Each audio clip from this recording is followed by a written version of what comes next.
Good morning mga guys. Ayun, papunta na naman ako sa trabaho. Ayan guys, ito po yung daanan ko papunta ako ng trabaho. Ayan, maglalakad po ako dito every morning. Galing ako sa metro.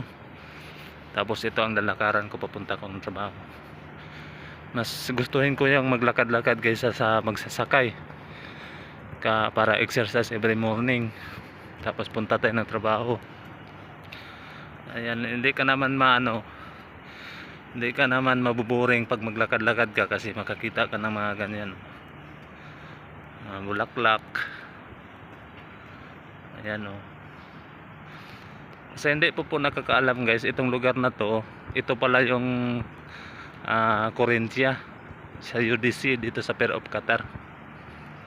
Ayan, ito yung mga building. Ito pala nung sinauna, pala to, dagat, tapos tinambakan nila. Ayan o, dagat yan o. Tinambakan lang nila yung dagat, nilagyan ng mga building. Kaya parang nasa gitna ng dagat tong mga building na to. Ayan guys, kumusta nga pong lahat dyan?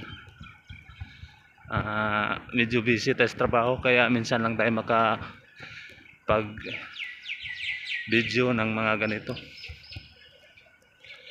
Kumusta po ang lahat? Kumusta? Ayan, huwag nyo nang kalimutan yung mga ko guys, panoorin nyo naman po. Ayan guys, di ba ang ganda? Yan o, blue na blue ang tubig. Sobrang blue ang tubig. Siguro ang dami sigurong isda dyan. Blue na blue dagat yan eh. Ayan guys. Ayan, sarap dito maglakad-lakad o kaya mag-jogging. Dito yung mga foreigner pag umaga, umaga at saka hapon sila dito mag-jogging. Ayan.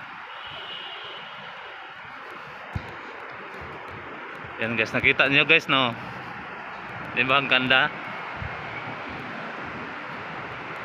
Ayan. Tapos may mga upuan pa dyan sa gilid. Kung napagod ka or gusto kang magsigarilyo o anong gagawin mo, upo ka lang muna dyan. Ayan. Sobrang blue ang tubig. Low tide ngayon, hindi sa high tide. Ayan o, yung niya. Tapos mga building na yan doon.